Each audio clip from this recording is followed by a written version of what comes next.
Hola, bueno, estoy transmitiendo de nuevo. Más temprano hice un vivo hablando de unas críticas a lo que es el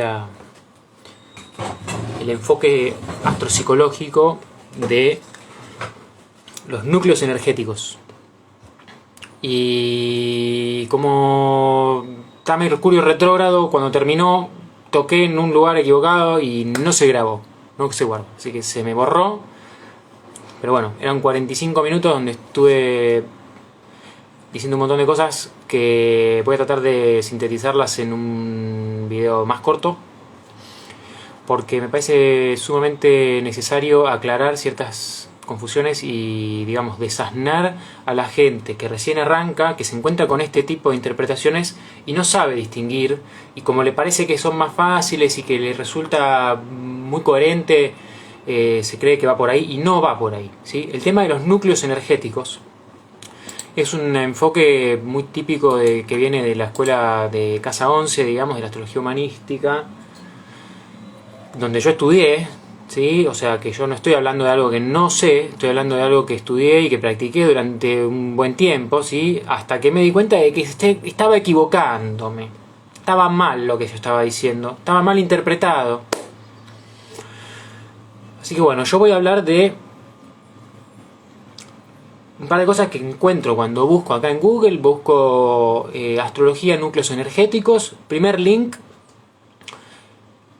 dice que el abordaje de lectura de los núcleos energéticos es un abordaje muy sintético a través del cual se detectan altas concentraciones de ciertas energías que nos permiten hacer un bosquejo de personajes internos y externos.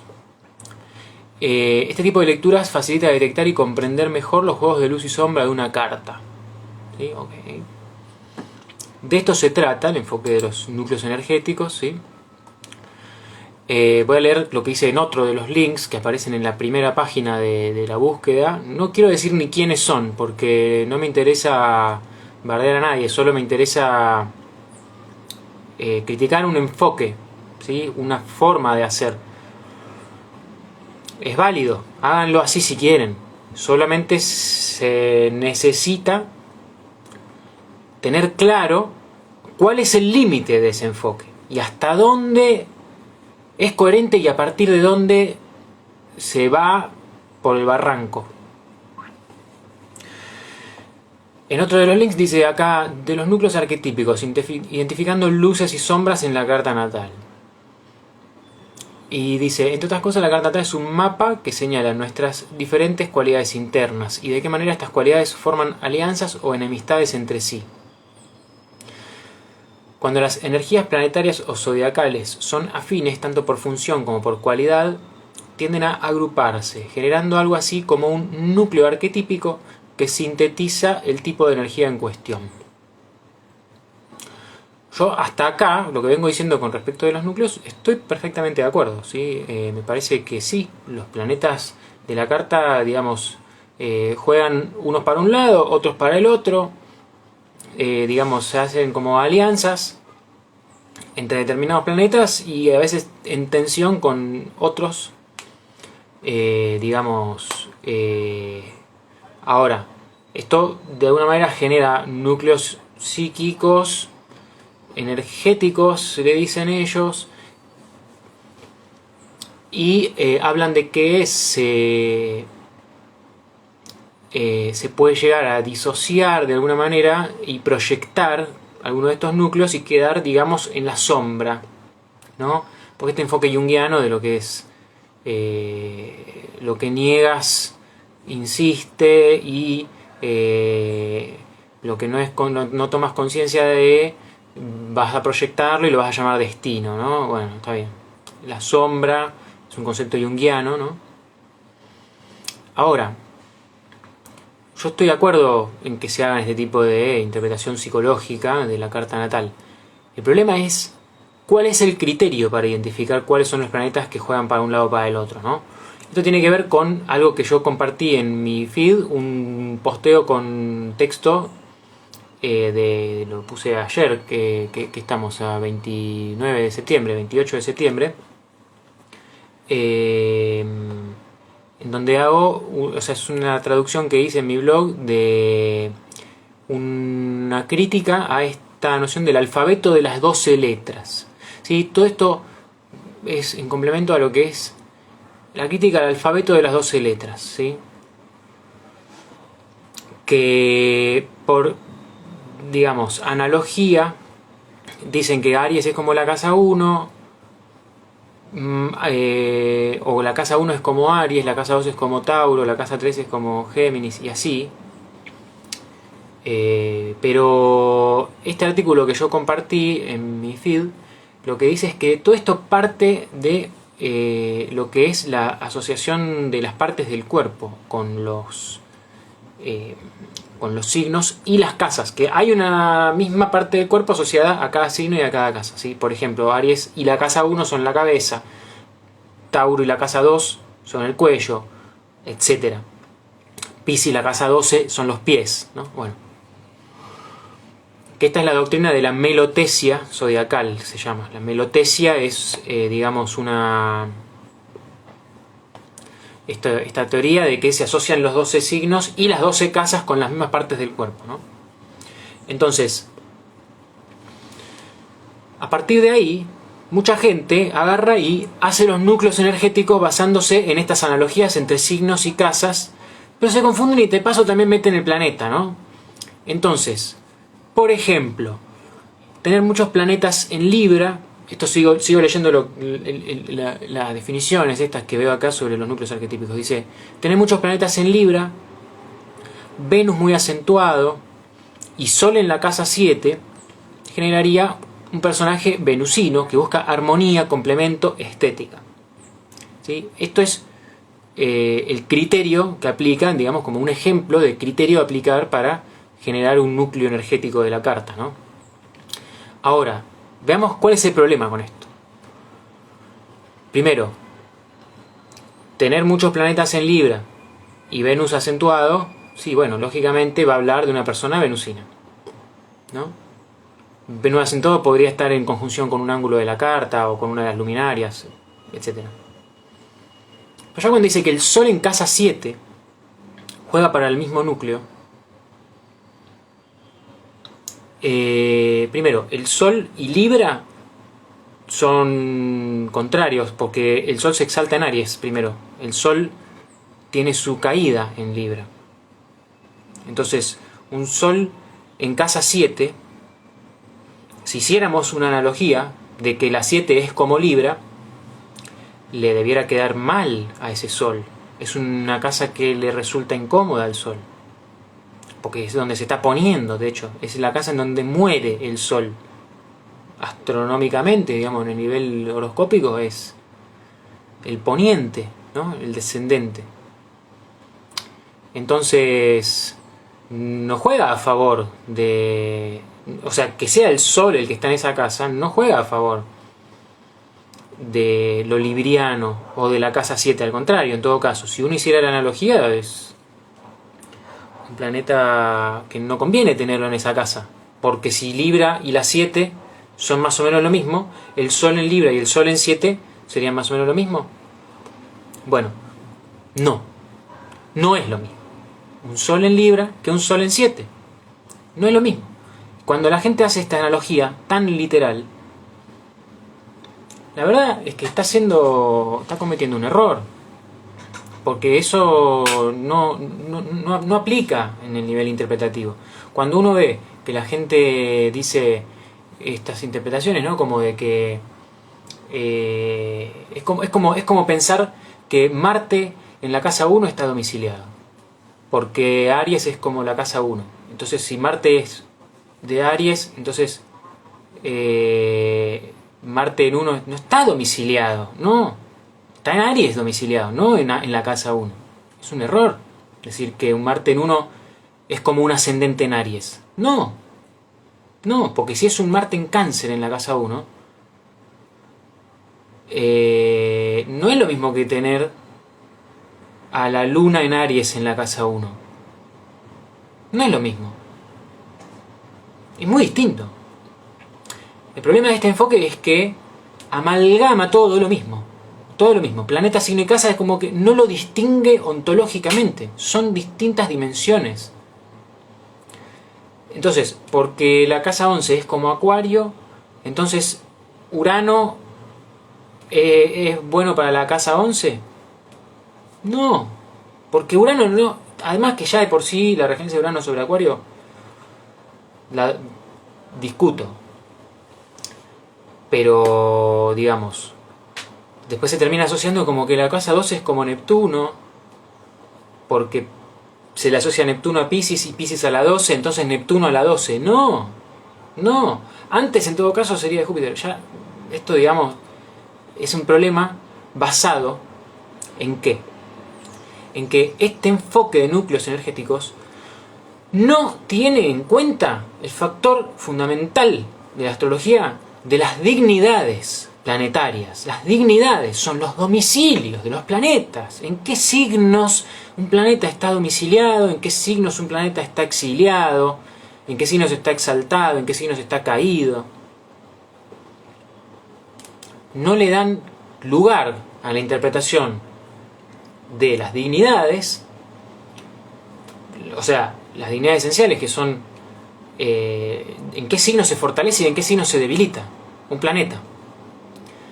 Y esto yo no lo invento yo estoy leyendo este artículo y acá lo que dice es: para armar los núcleos energéticos, el astrólogo busca las posiciones planetarias más fuertes que puedan darse en la carta natal, teniendo en cuenta los elementos, las luminarias, los aspectos, las angularidades, etc. Bueno, lo primero era las dignidades, pero no lo tienen en cuenta.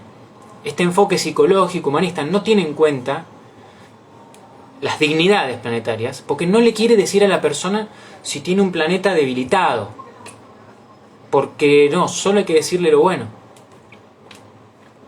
Una persona que no puede escuchar nada que no le guste sobre sí misma es una persona que no está en condiciones de hacerse una consulta astrológica, punto.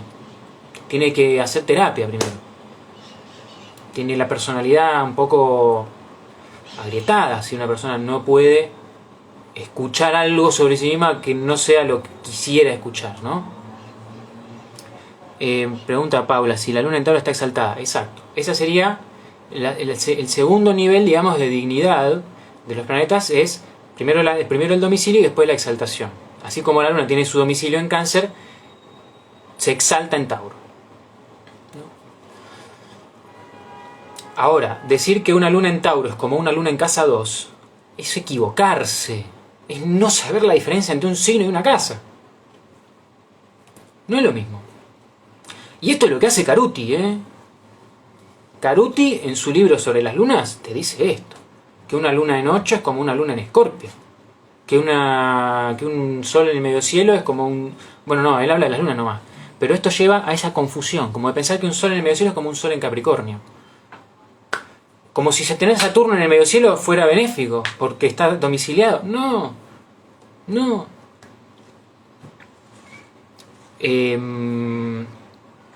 Se amalgaman las cosas con este enfoque que lleva a errores graves de interpretación. Y a mí me parece que está mal hacer eso, porque primero, es un error de criterio muy básico a nivel conceptual, astrológico.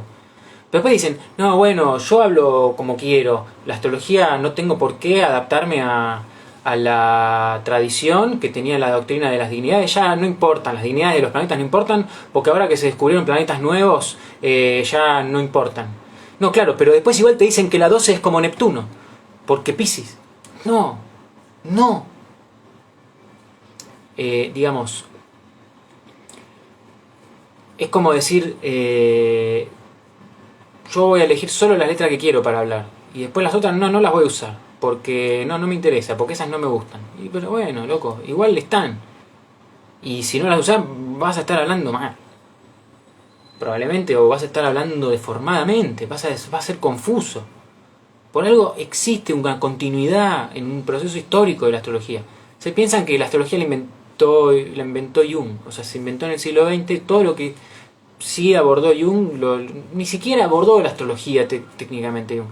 Bueno, pero hablan de que si la persona tiene planetas que van por la misma rama, por el mismo núcleo arquetípico, ¿no? Por ejemplo, muchos planetas en Libra, Venus muy acentuado, Sol en casa 7, va a ser un personaje venusino que busca armonía, complemento, estética. Bueno, queremos ver un personaje venusino, ¿no? Por ejemplo, ¿saben quién tiene ascendente en Tauro? Perdón, ascendente en Libra con Sol, Venus y Marte en Tauro en la casa 7.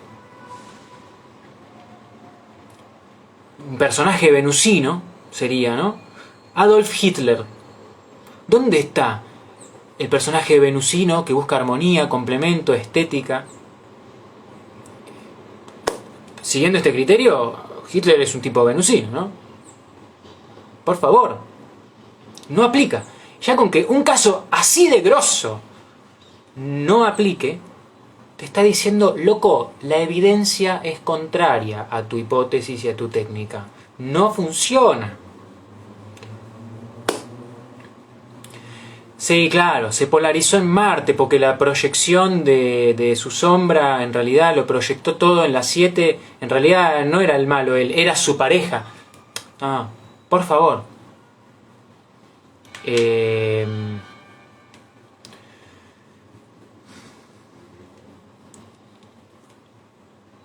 problema es que en ese caso, incluso si se polarizó en marciano, resulta que Marte en Tauro estaba debilitado.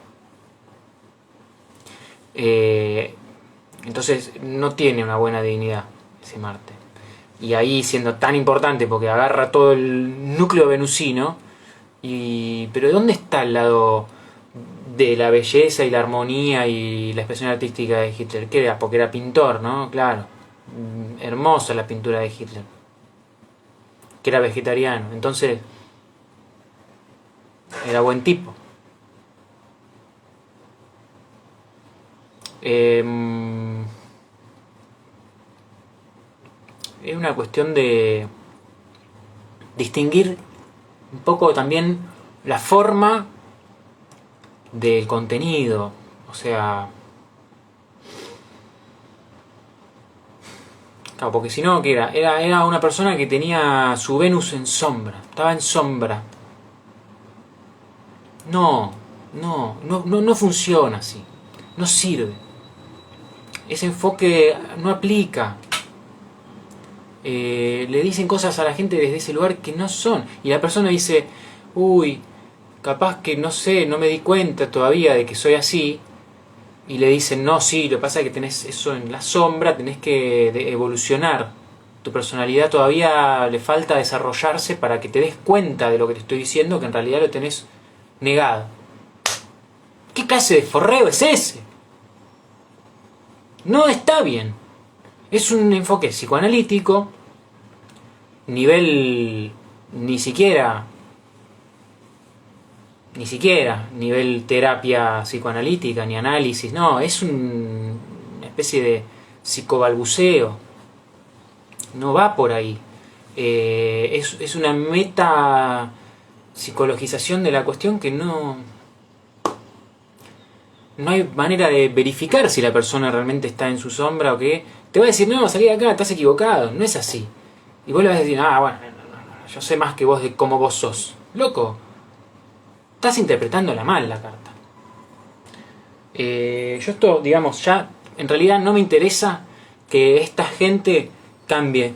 Que hagan esto si quieren. Y si la gente, bueno, cae en esa, qué sé yo, supieron venderlo. Pero me interesa que la gente que está estudiando, está practicando, está buscando, sepa distinguir y sepa darse cuenta de separar la paja del trigo, ¿no? Porque capaz uno no sabe y ve esto y dice, es simple, más simple de lo que creía. Y no es tan simple. No es tan simple. Así que bueno, ahora voy a ver si me queda grabado esta vez. Así que bueno, nada, muchas gracias por su atención. Hasta la próxima.